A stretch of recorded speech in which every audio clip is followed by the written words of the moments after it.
अगर आप उठा के पूरी दुनिया को देखिए, हर कंट्री एक दूसरे से जुड़ा हुआ है और हर कंट्री एक दूसरे से लड़ाई लड़ रहा है। मुसलमान ईसाइयों से लड़ रहे हैं, ईसाई इसराइलियों से लड़ रहे हैं, मुसलमान इजराइल से लड़ रहे हैं, इजराइल मुसलमानों से लड़ रहा है। और सच बात यह है कि जो वहां रहने वाले हैं, जो ओरिजिनल इजरायली हैं, वो किसी से लड़ना नहीं चाहते। ये सच बात मैं बता रही हूँ आपको कि जो ओरिजिनल इजरायली है वो नहीं है, लेकिन जो बाहर जाके 1945 से पहले, दूसरी जंग अजीम से पहले जो कन्वर्ट हुए थे इजरायली, वो लड़ाई लड़ रहे हैं। उन्होंने उनका कहना है कि हमें तो लड़ना ही नहीं है, क्योंकि इनके अल्लाह को हम भी मानते हैं। आप समझिए, जो ओरिजिनल इजरायली है वो कहते हैं इनके अल्लाह को तो हम भी मानते हैं, ये हमारे अल्लाह को मानते हैं। तो लड़ कौन रहे हैं? जो बाहर से आए हुए लोग थे, जो बाहर से कन्वर्ट होके आए, वो लड़ रहे हैं और अब तो छोड़ के भाग भी रहे हैं। ठीक है, लेकिन खामखा का पूरी दुनिया में क्या हुआ? ठीक है, उधर इजराइल और यूक्रेन में है, ठीक है, उनकी वजह से कितने मुल्क परेशान हैं। ठीक है, उधर चाइना खड़ा हुआ है। तो ऐसे में हमारी जो फौजें हैं, समझ गई, वो हमें मजबूती देती हैं, ताकत देती हैं कि जब तक हमारे फौजी सरहदों पे हैं हमें कोई तकलीफ नहीं होगी।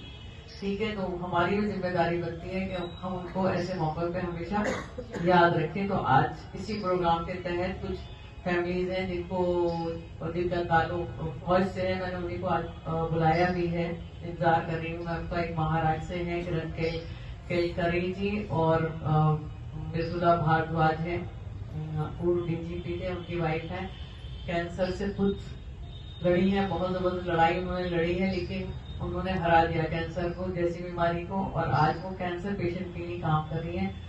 तो उनका फोन आया कि उनके मियाँ का डायलिसिस है, तो मैंने कहा अगर टाइम निकल आए तब आइए, वरना भाई पहले वो है, पास में बाहर की बात है।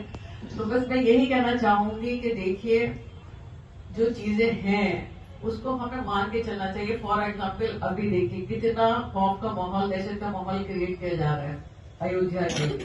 ठीक है, हमारा कहना यह है, बस में फातिम का कहना यह है कि बिल्कुल भी घबराने की जरूरत नहीं है, डरने की जरूरत इसलिए नहीं है क्योंकि जब हमने पहले ही कह दिया था, मुसलमानों ने बाबरी मस्जिद के गिरने के बाद ही जब सुप्रीम कोर्ट में फैसला गया, तो सब मुसलमानों ने और हिंदुओं ने सबने कहा कि जो सुप्रीम कोर्ट का फैसला आएगा हम मानेंगे।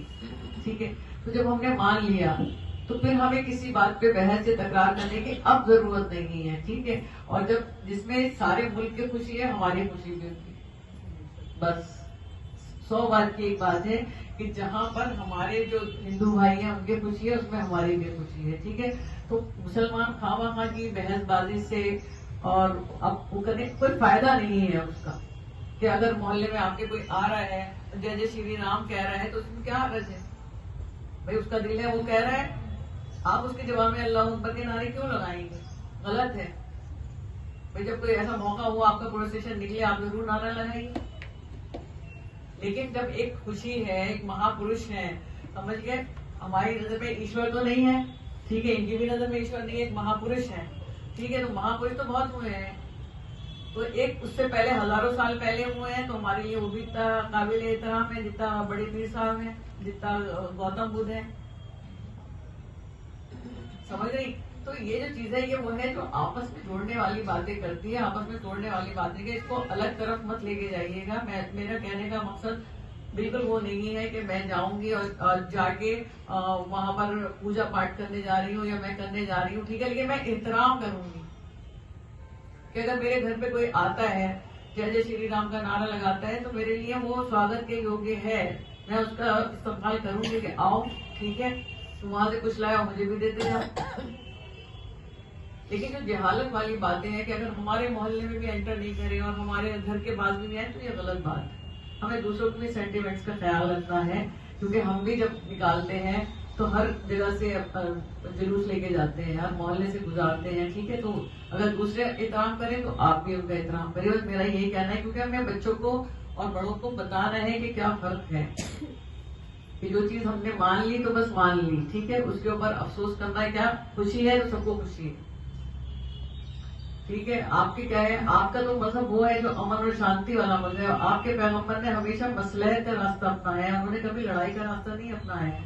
तो अगर आप उसके मानने वाले हैं तो आप पीसफुल हैं, अमन पसंद है, सुलह पसंद है, सलामती वाले लोग हैं, आप लड़ने वाले लोग नहीं हैं। तो बस मैं खाती का ये मैसेज यहाँ से जाएगा और इंशाल्लाह दूर तक जाएगा। और बाकायदा ये है कि आप जब कोई आता है उसका वेलकम करिए, ना कि ये नहीं आना चाहिए कि हमारे मोहल्ले में कोई नहीं आएगा।